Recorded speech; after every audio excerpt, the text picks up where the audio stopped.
Boa noite, amigos. Nós recebemos com muito prazer o doutor Clodoaldo Batista, que é o subdefensor público de Pernambuco. Doutor Clodoaldo, o que é que a Defensoria Pública de Pernambuco faz? João, a Defensoria Pública de Pernambuco, ela presta assistência jurídica integral e gratuita àquelas pessoas que não podem pagar a um advogado. Então, a Defensoria Pública, ela atua em todo o estado de Pernambuco, na proteção e na defesa dos direitos básicos de toda cidadã e de todo cidadão pernambucano. Recentemente, tomaram posse, mas não sei quantos defensores públicos. O quadro agora está completo ou ainda falta gente? Ainda falta gente. A gente teve aí um incremento significativo, substancioso. Nós conseguimos a posse de 28 novos colegas defensores públicos, através de um esforço hercúleo do nosso defensor público-geral, doutor Henrique Seixas, e a gente vai chegar em muitos lugares onde não contava com a presença da Defensoria Pública.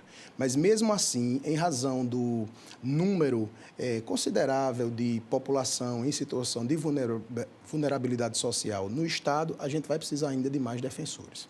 E a Defensoria Pública atua também em casos de crime. O cara que mata uma pessoa e não tem dinheiro, a Defensoria dá um advogado para ele? Exatamente. Porque todo mundo tem direito de advogado, né? É uma premissa da justiça, né? Isso.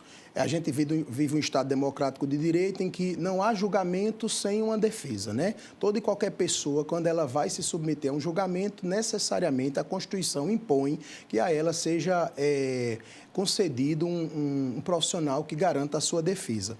E naqueles processos, naqueles julgamentos, seja de competência do Tribunal do Júri Popular, seja em outros processos, né, de competência que a gente chama do juiz singular, do juiz monocrático, é necessário que aquela pessoa contrate um advogado. Se ela não possuir condições financeiras, econômicas, para constituir seu advogado, para patrocinar sua defesa, vem aí o defensor público, o profissional defensor público, que vai garantir o exercício da defesa técnica dessa pessoa. Então, a Defensoria Pública, dentro do sistema de justiça criminal, ela funciona como uma instituição que vai resguardar o direito de defesa daquela pessoa no processo criminal. Doutor Clodoaldo, o senhor é doidinho por um júri, né? Fez quantos júris?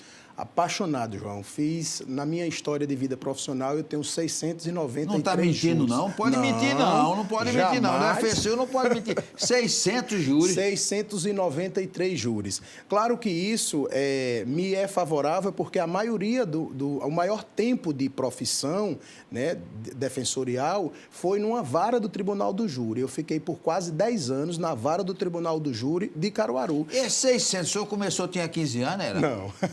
600. Comecei nos primeiros dias de atuação na Defensoria, porque quando eu fui fazer a escolha da comarca, quando a gente é aprovado no concurso, tem um momento de escolha da comarca ou da vara onde vai atuar. E a minha primeira escolha foi a vara do Tribunal do Júri de Caruaru. Também porque Caruaru, né, que é a terra do senhor, né? Pois é. Aí, além disso, eu escolhi Caruaru porque era uma cidade que tem faculdade, e aí eu juntei as duas paixões. A Defensoria Pública, que eu fiz uma escolha vocacional pela Defensoria Pública, e também a academia, porque eu sou professor da Faculdade de Direito de Caruaru lá desde quando cheguei. Então, eu escolhi o júri e transitando por esse meio, o acadêmico, o Tribunal do Júri, em razão dessa escolha vocacional e dessa paixão pela docência e pela Defensoria Pública. Doutor, o senhor se lembra do primeiro júri que o senhor participou? Eu costumo dizer, João, que o primeiro júri a gente nunca esquece, né? É como o primeiro sutiã, a propaganda. A mulher, o primeiro sutiã, ela não esquece. A propaganda. E o advogado, o primeiro júri, ele não esquece. Não esquece. O primeiro júri que eu fiz foi na defesa de um cidadão acusado de assassinar uma mulher e, coincidentemente, o júri foi no Dia Internacional da Mulher. Foi um júri bem difícil, mas a nossa tese era uma tese de homicídio privilegiado, porque a defesa patrocinada pela Defensoria Pública deve ser uma defesa, e é uma defesa técnica e ética e responsável, né? Defensoria Pública a gente nunca pode confundir com um sentimento de impunidade. A gente precisa quebrar esse paradigma cultural, né? Esse elemento cultural de que Defensoria Pública defende bandido, nada disso. Defensoria Pública promove a defesa das pessoas no processo criminal, acusadas de um crime. E aí, eu lembro muito bem que a nossa tese defensiva era de homicídio privilegiado. É quando aquela pessoa mata alguém, assassina alguém, tomado por um sentimento de violenta emoção, mediante uma provocação da vítima. E aí, nesse contexto, eu me recordo que essa tese defensiva ela foi acolhida e ele foi condenado com o fator redutor, porque tem uma redução de pena para quem assassina, comete um crime nessa circunstância, é o artigo 121, parágrafo 1º do Código Penal, e aí foi esse primeiro júri. Mas eu considero que foi desafiador porque era uma vítima, era mulher e era o Dia Internacional da Mulher. Então, quantos anos o bichinho pegou? Na época, ele pegou 8 anos. Então já está solto, né? Eu acredito que sim, porque esse júri tem 16 anos, né, que aconteceu. O cara matou a mulher e só pegou 8 anos, foi? Porque, pelos elementos do processo... A mulher aperreava ela demais. Aí, pelos elementos do processo, a prova que se tinha lá, era possível construir essa tese, foi a tese possível. Em nenhum momento a gente percorreu o caminho de uma absolvição, de uma isenção, de pena, de responsabilidade, na verdade. O senhor não pegou a época que tinha a defesa da honra, não, né? Não... Peguei ainda. Pegou? Peguei. E valia? Apesar da aparência jovem, mas ainda peguei. Quer dizer, aparência jovem, mas é velho. Não, conversa, aparência jovem é porque é jovem.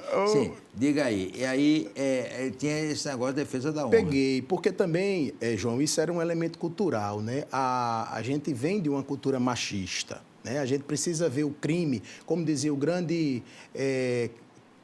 teórico, criminalista Nelson Hungria, o saudoso Nelson Hungria. Ele dizia que o crime, a figura criminosa, o crime é um fenômeno humano, né? É um movimento humano. E a gente precisa analisar a figura delitiva com todas as circunstâncias que estão ao seu redor, em sua volta. Então, você tem que analisar a figura do delito, dentro da teoria geral do delito, com as circunstâncias sociais, históricas, culturais, antropológicas, jurídicas. E aí a gente observa que a tese da legítima defesa da honra é porque a nossa cultura é uma cultura machista.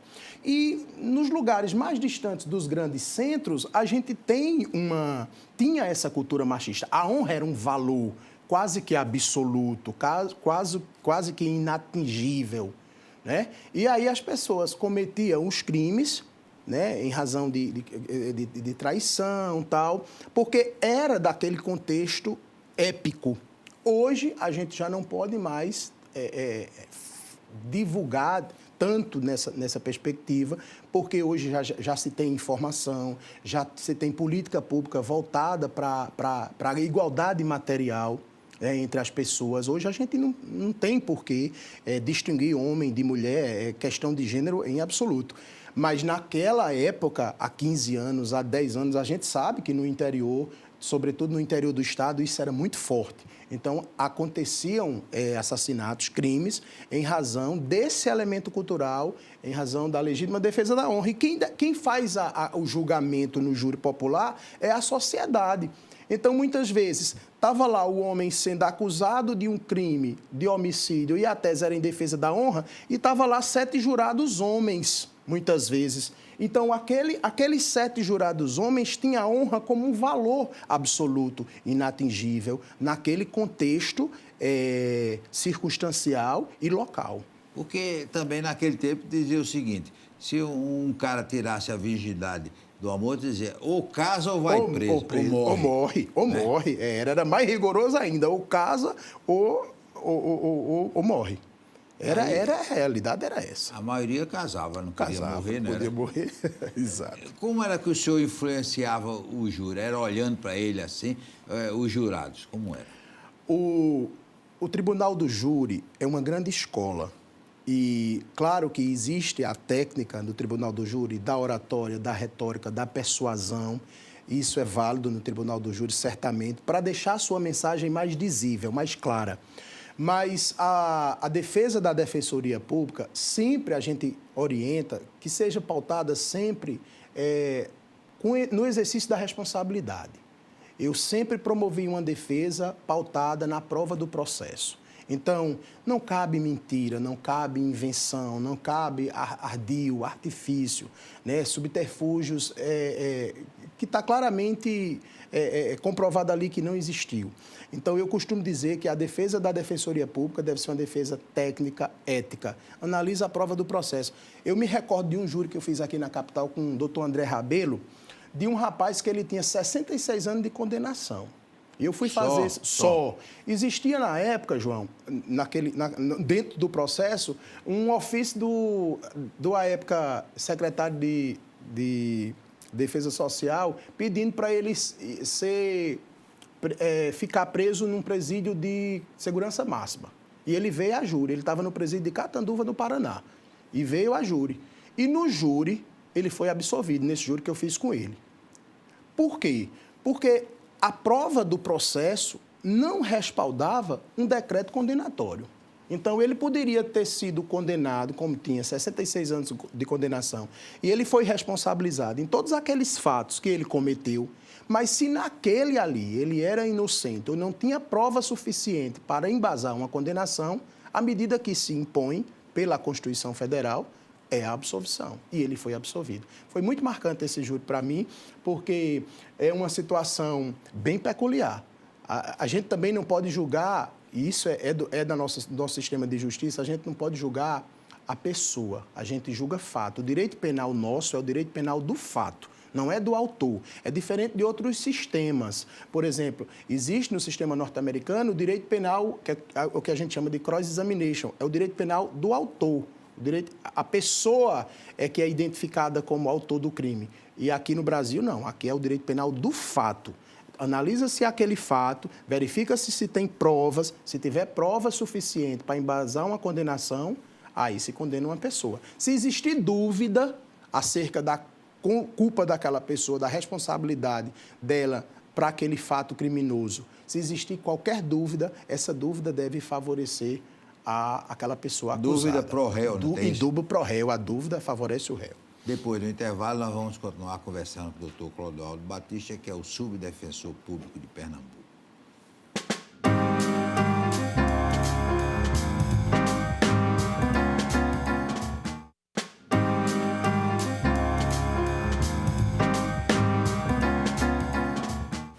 Doutor Clodoaldo Batista, a Defensoria Pública, depois que esse pessoal novo passou no concurso, ele tem um treinamento antes dele começar a atividade? Tem, sim. A gente, na Defensoria Pública, logo que impossa os novos defensores, a gente nomeia e impossa, a gente promove aí, realiza um curso de formação. Hoje, inclusive, a gente está com a turma dos 28 colegas em curso de formação. Então, eles vão ter aí um mês, né, de curso de formação. Esse curso é organizado pela nossa Escola Superior da Defensoria Pública, né, que tem à frente a nossa diretora Maria Luísa Ramos, ela é diretora da Escola Superior, e a gente organiza esse curso de formação e faz com que todas essas pessoas, esses colegas, novos colegas, eles tenham uma formação para, em seguida, passar a atuar na qualidade de defensor público no estado de Pernambuco. Quer dizer, ele não só atua em júri, não, tem outras atividades. Né? Tem outras áreas. A gente, na Defensoria Pública, a gente tem um leque de atribuições, João. A gente tem aí, por exemplo, aquela pessoa que precisa de uma medicação, garantir o direito à saúde, uma cirurgia, uma internação. Então, muitas vezes não, na maioria das vezes, ela não tem condições de constituir um advogado. Procura a Defensoria Pública e a Defensoria Pública promove o acesso à justiça, buscando garantir a ela essa medicação, ou esse exame, ou essa cirurgia, enfim. O rico consegue, o pobre só se for na Defensoria. Só se for na Defensoria, porque... E a Defensoria Pública existe para isso mesmo, né? Para promover a proteção, o resguardo dos direitos dessas pessoas, né? Em todas as áreas, em todos os ramos. Doutor Cláudio, como é que a pessoa tem acesso à Defensoria? Aqui, a Defensoria Pública, aqui em Recife, por exemplo, a gente tem a sede do primeiro atendimento, que é ali na rua Manuel Borba, né? A gente tem o primeiro atendimento da Defensoria Pública, a gente tem os canais remotos que a pessoa pode acessar o site da Defensoria Pública e lá tem todos os contatos da Defensoria, seja telefone, endereço de e-mail, todos os contatos, os canais de acesso à população. O atendimento é rápido ou tem uma fila? Porque o serviço público é negócio de a fila quilométrica. Não, hoje a filosofia implementada pelo nosso defensor-geral Henrique Seixas é de que a gente tenha um serviço público de assistência jurídica no prazo mais razoável possível e o melhor, que eu concordo muito com ele, comungo muito desse sentimento, com qualidade. Eu acho que a gente precisa desmistificar um pouco aquela ideia de serviço público, que é precário, que não funciona, que as pessoas procuram e não têm acesso. E a ideia que a gente está tendo, né, está construindo na Defensoria Pública, é que o serviço seja ofertado num prazo razoável e com a qualidade, e com um atendimento humanizado, que eu acho que isso é fundamental numa sociedade civilizada, né, com conteúdo civilizatório e humanitário. A Defensoria Pública está atualizada em atuar nesses crimes cibernéticos que aumentam cada dia mais, né?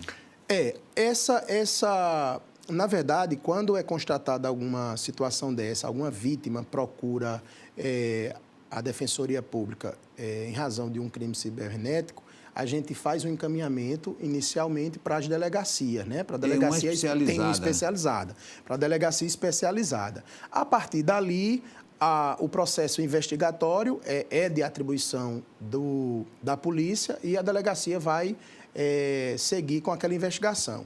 Na eventualidade dessa investigação se transformar num processo judicial e a pessoa vindo a necessitar de um acompanhamento de um defensor público, a gente também acompanha essa pessoa, presta o devido acompanhamento a essa pessoa. E há muitos casos lá na Defensoria de coisa de paternidade, de teste de DNA? Muitos. O grande carro-chefe da Defensoria Pública hoje é ações de alimentos. Aquela mãe, muitas vezes, que precisa requerer uma pensão alimentícia do pai, procura a Defensoria Pública, não pode constituir para pagar um advogado. Aquela situação da mãe que quer colocar o nome do pai no registro, precisa investigar essa paternidade, a gente entra também com essa ação. Existe na Defensoria Pública um setor de DNA, que a pessoa não pode custear o exame de DNA para comprovar a paternidade. Que é caro, né? Que é caro, né? Não é barato para uma pessoa que não tenha recurso. E aí a Defensoria Pública custeia esse exame para que seja resolvida aquela situação e reconhecida aquela paternidade. E a Defensoria Pública atua em casos ligados à LGTB? Também, a gente tem lá um núcleo de direitos humanos, né? E dentro do núcleo de direitos humanos a gente atua nessa vertente, né, voltada para essas pessoas. E aí, recentemente, inclusive, a gente teve um mutirão de reconhecimento de nomes sociais. Então, a gente teve um mutirão lá, atendemos em média 40 a 50 pessoas, né, que gostariam de mudar o nome. E a gente entra, recepciona essa demanda e promove essa alteração no nome dessas pessoas. Mas vamos voltar, doutor Caldoro, para a sua paixão, que é o júri. Tem juiz e tem juiz, né? O juiz é muito importante para o resultado de um júri? O juiz é extremamente relevante. Tem juiz e juiz. Né? Exato. Pela minha experiência, João, eu acho que o bom juiz é aquele que preside bem o júri. O bom juiz é aquele que preserva o seu dever de imparcialidade. É muito bom, é muito gratificante quando você chega numa sessão do Tribunal do Júri e você encontra lá um juiz imparcial, que ele não está ali, primeiro, que no júri não é o juiz que julga. No júri quem julga é a sociedade formada por 7 jurados. Né? A gente diz que o olhar da sociedade são aqueles 7 membros do Conselho de Sentença que ali estão. Então, o juiz apenas preside os trabalhos. As questões de direito que as partes suscitam, ele vai dirimindo e resolvendo, mas o julgamento do mérito em si, se a pessoa deve ser condenada, se deve ser absolvida, se a pena deve ser reduzida, é a sociedade. Então, o bom juiz, E é um paradigma que a gente precisa quebrar também. O bom juiz é aquele que toca o júri com a imparcialidade necessária, respeitando as prerrogativas das partes, tanto o Ministério Público, que promove a acusação, como a defesa, que promove o exercício de defesa do réu. E o resultado, o júri, é sempre tranquilo nesse sentido. A gente não trabalha com resultado. O resultado, quem decide ali, na íntima convicção, ainda tem algo importante que é preciso ser dito. A íntima convicção do jurado, ou seja, o jurado, para julgar no júri, ele não precisa motivar, ele não precisa dizer por que ele está condenando ou por que ele está absolvendo. Então, o bom juiz é aquele que chega lá na presidência dos trabalhos e preside os trabalhos com imparcialidade, com serenidade, mantendo a rigidez da sessão e assegurando todas as prerrogativas constitucionais do réu, das partes, dos jurados e de toda a sociedade. E como era a atuação do promotor no júri? Aí eu vou fazer as minhas palavras. Tem promotor e tem promotor, né? Porque assim, quando eu digo que tem promotor e promotor, no perfil profissional. Então, eu já atuei com promotores tranquilos, serenos, mais técnicos, mas já atuei também com promotores mais aguerridos, né, com perfil mais pessoal, com a animosidade maior. E tudo isso a gente vai tocando com bastante serenidade. Eu costumo dizer assim, o tom quem dá é o promotor, o tom do júri. Então, se for tranquilo, for sereno, a gente vai do início ao fim. Eu costumo dizer que é o júri frio. Tem o júri frio, o júri morno e o júri quente pegando fogo. O quente pegando fogo é aquele que o promotor vem com tudo e a gente também tem que ir com tudo. Porque senão não dá certo. Senão não mantém a paridade de armas. Tem que chamar o corpo de bombeiro, né? Também é importante. Porque é fogo para lá, fogo para cá. Então, a gente... O tom, quem dá, é sempre o órgão acusador nesse sentido. É uma opinião individual e pessoal minha, de Clodoaldo, certo? Então, eu costumo sempre dizer isso. E a maioria, a experiência tem me dito isso. A melhor alternativa é fazer um trabalho com serenidade e com responsabilidade. Cada um faz sua parte. O promotor defende a tese acusatória dele, a defesa defende a tese defensiva, coloca lá, e quem decide é o conselho de sentença. E doutor Henrique... Todos eles ficam meus amigos, viu? Certo. Todos são meus amigos com quem trabalhei até hoje. O doutor Henrique lhe libera para participar de júri, você como subprocurador ou não? Em razão dessa paixão, né, eu faço esse pleito, recorrentemente eu faço esse pleito, porque a paixão, o coração fala muito, né, João? Aí eu digo, doutor Henrique, tem um júri aqui, outro ali, eu já acompanhei esse processo, às vezes é um segundo júri. Eu fiz um júri em Serra Talhada, em São José do Egito, e o réu foi absolvido, aí o Ministério Público recorreu, o tribunal mandou a novo júri. Ou seja, ia ter um segundo júri. Aí eu digo, não, como eu atuei no primeiro, Henrique, eu vou ter que ir nesse agora, fazer a defesa do assistido. Mas esse nem precisou, porque a gente entrou com recurso no Supremo Tribunal Federal, e o Supremo Tribunal Federal disse assim, não, ele foi absolvido no primeiro júri por clemência. Não, vamos aguardar, suspende, não julgue ele agora, porque eu preciso julgar esse mérito desse habeas corpus. Foi um habeas corpus que a Defensoria impetrou no Supremo Tribunal Federal. E essa paixão pelo júri, o senhor transmite para os seus alunos da faculdade? Bastante. Eu acho que o grande momento do advogado é o júri, né? É o júri. O júri é fascinante. O júri é uma grande escola, porque no júri, João, a gente não só... exerce a técnica jurídica, não só atua tecnicamente. No júri, a gente tem todos os outros elementos e mexe com outros sentidos, né, da gente enquanto humano, que acaba nos empolgando muito. Eu costumo dizer o seguinte, hoje, por exemplo, em Caruaru, quem faz júri foram aqueles que foram meus alunos e foram meus estagiários no júri. Hoje eu tenho em Caruaru vários colegas, amigos de profissão, que são advogados, criminalistas, de júri, que atuaram foram meus alunos e foram meus estagiários. Tenho lá em Caruaru que fez 30 júris comigo, quando era estudante. Vai passar do senhor daqui a pouco. Eu espero, né? Agora, no júri, o senhor prefere atuar na acusação ou na defesa? Eu me sinto, em razão da minha atuação como defensor público, eu opto por promover a defesa, porque na acusação, eu só funcionei em 3 júris como assistente de acusação, né? Mas, assim, eu me sinto mais confortável promovendo o direito de defesa. Por quê?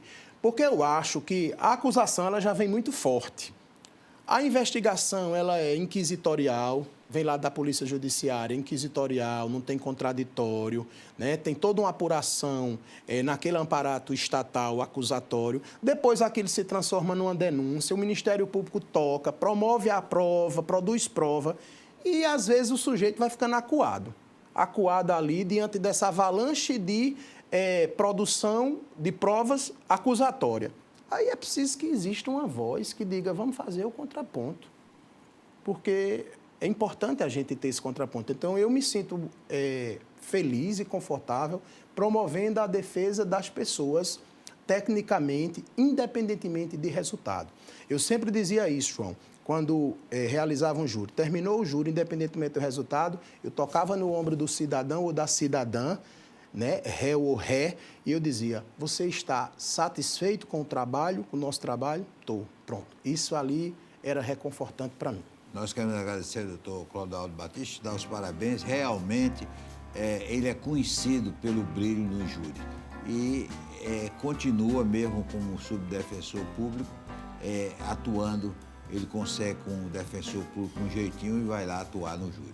Forte abraço e até amanhã, se Deus quiser.